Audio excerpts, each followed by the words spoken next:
Salut les investisseurs africains, j'espère que vous allez bien. Aujourd'hui, je fais cette vidéo pour partager encore une autre expérience que j'ai vécue. Je sais que je partage beaucoup d'expériences ces jours-ci, mais je trouve que la valeur apportée ou la valeur ajoutée des expériences est mieux que moi de venir m'arrêter devant une caméra pour vous dire les 10 choses à faire en Afrique ou les 10 règles à suivre pour réussir vos investissements. L'avantage des expériences, c'est que vous pouvez facilement vous projeter et savoir exactement quoi faire lorsque vous vous retrouvez dans le même cas. Et l'expérience que je vais vous parler maintenant, que je vais partager avec vous, je suis sûr que si vous vivez dans la diaspora ou même si vous vivez en Afrique, vous avez certainement déjà expérimenté ça. Cela vous parlera.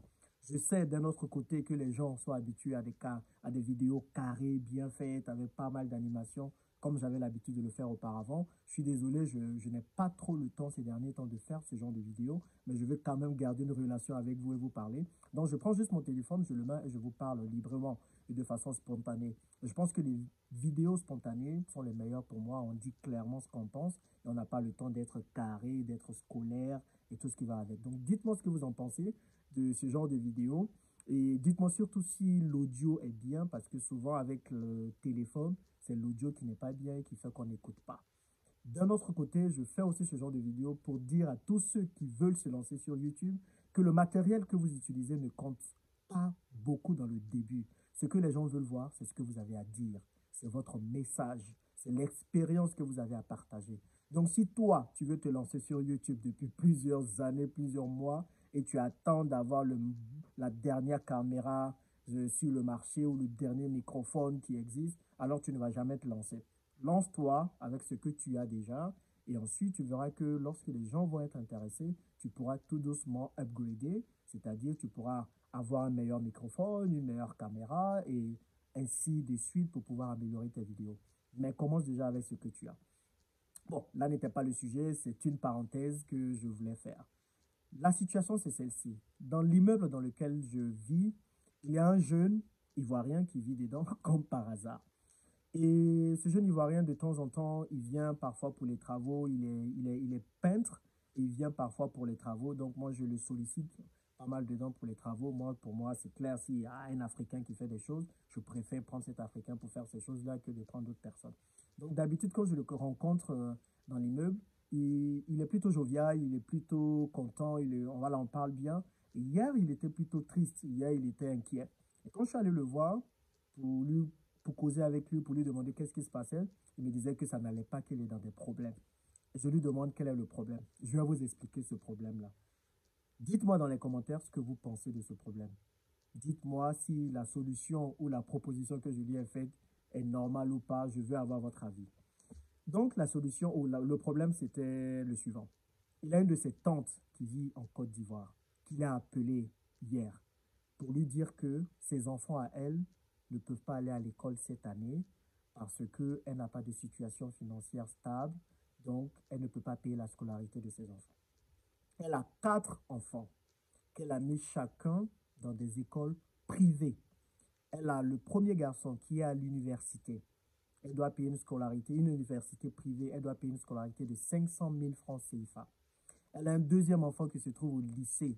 Elle doit payer une scolarité de 250 000 francs CFA à peu près, donc un lycée privé. Et elle a 2 enfants au primaire. Elle doit payer chacun 125 000 francs CFA. Donc, on se retrouve avec 500 000 plus 250 000 plus 125 000. Ça fait à peu près 1 million de francs CFA, 1 500 euros. Donc, elle appelle le gars pour lui dire qu'elle n'a pas d'argent, que c'est compliqué. On est le 5 du mois d'octobre. La rentrée, je ne sais pas en Côte d'Ivoire c'était quand, mais c'était déjà passé. Donc, elle appelle pour lui dire ça. Et lui, du coup, comme il a accès ici au crédit, à Dubaï, on peut facilement avoir des crédits. Donc, il pensait aller s'endetter pour aller aider cette tante-là. Et je lui ai dit, mais tu ne fais pas ça. Tu ne vas absolument pas t'endetter pour aider cette tante. Pourquoi? Première chose, est-ce que, avant de mettre ses enfants à l'école privée, est-ce qu'elle est venue le voir pour lui expliquer que c'est ce qu'elle va faire? Parce que ce qu'on a hérité du système français, même si le système éducatif français n'est pas le meilleur, même l'école n'est pas la meilleure chose. Moi, je suis un pur produit de l'école, mais voilà, il faut qu'on repense notre système éducatif. Parce qu'on a hérité du système éducatif français, c'est qu'on a des écoles privées, publiques, on a des écoles publiques qui ne sont pas payantes. Donc, chacun a le droit d'envoyer ses enfants dans ces écoles-là en payant juste l'inscription qui tourne autour de 10 ou 15 000 francs CFA à l'année. Elle a pris la décision toute seule d'aller mettre ses enfants dans des écoles privées. Ça, c'est la première chose. Elle n'est pas venue le voir pour lui dire ça. La deuxième chose, je lui ai demandé, est-ce qu'elle t'a parlé de ce problème bien avant? Il m'a dit non, que c'est le 5 là qu'elle a appelé pour lui raconter ça. Et en fait, ce qu'elle lui disait, c'est comme si sans lui, elle ne pouvait rien faire. Elle lui disait, oui, tu es notre seul espoir. Si tu ne fais rien, les enfants ne vont pas aller à l'école. Là, il faut que tu fasses quelque chose. Pense aux enfants. Donc, elle lui a fait un peu porter le chapeau. Donc, lui, il se sentait coupable et à un moment donné, il a commencé à se dire que s'il ne fait rien, les enfants ne vont pas aller à l'école à cause de lui. Donc, elle ne lui a pas dit, elle n'a rien prévu. Je lui ai dit, si tu as un peu d'argent que tu veux aider, ok, ça c'est ton choix. Mais si tu n'as pas d'argent, ne va absolument pas t'endetter pour aider cette tante-là. C'est quelque chose que moi j'ai fait pendant 6 ans. Quand j'ai commencé à travailler à Paris de 2010 jusqu'à 2016, c'était ce que je faisais.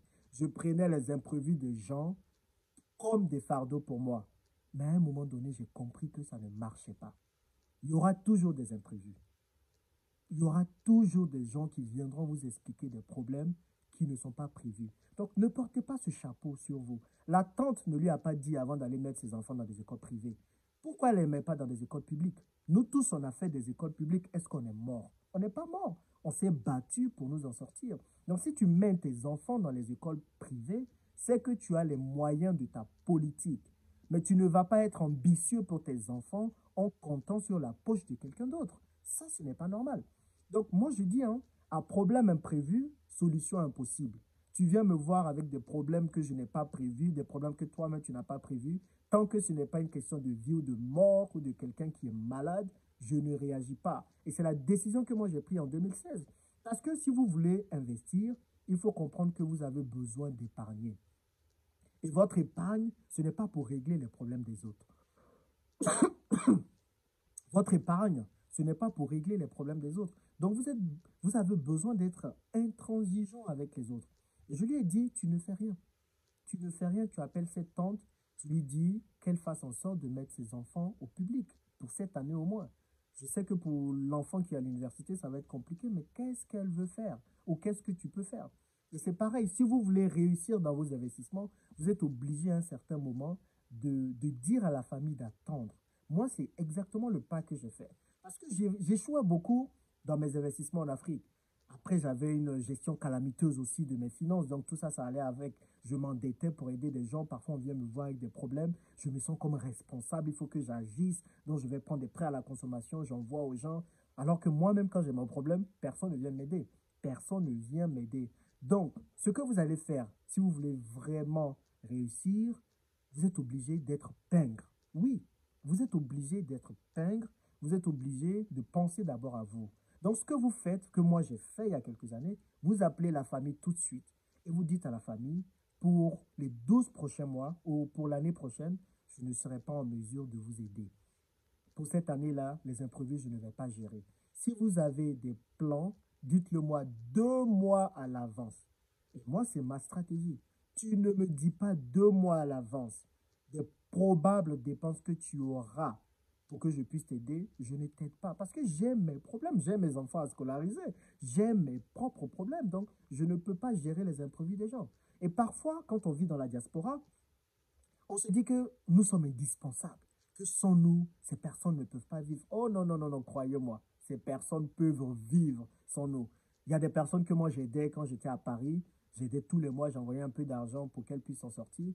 Mais à un moment donné, quand j'ai compris que ces personnes ne voulaient pas aller plus que ça, ne voulaient rien faire, j'ai arrêté d'envoyer l'argent.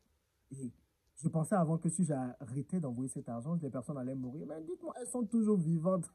Elles vivent toujours. Elles arrivent à s'en sortir. Peut-être qu'elles trouvent d'autres personnes à qui elles vont aller demander de l'argent. Donc, enlevez ce fardeau sur votre tête. Enlevez ce fardeau de vos pensées. Vous, ce que vous devez faire, c'est vous focaliser sur votre enrichissement. Plus vous avez de l'argent qui rentre, plus vous allez pouvoir aller aider les gens. Mais quand on commence à travailler, on commence à aider les gens et on oublie complètement que nous-mêmes, on existe, nous-mêmes, on a des projets, nous-mêmes, on a des choses à faire. Moi, je n'ai pas été capable d'épargner un seul sou quand j'étais à Paris parce que j'aidais tout le monde, j'aidais toute la famille. Et à un moment donné, il ne faut pas être trop généreux, sinon vous n'allez pas vous en sortir. Donc vous dites à la famille que vous n'allez pas pouvoir les aider. Et vous restez fixe, vous restez ferme, 12 mois. Et pendant ces 12 mois, vous prenez le temps de vous construire, de vous créer une épargne solide qui vous permettra d'investir et qui vous permettra de pouvoir utiliser les bénéfices de ces investissements pour aider vos oncles, vos tantes, vos cousins qui sont restés en Afrique. Moi, je dis, les plus importants vraiment, ce sont nos parents, père, mère.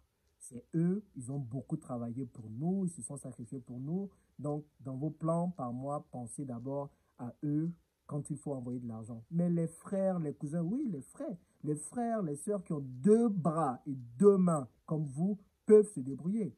Combien d'argent on n'a pas envoyé à nos frères?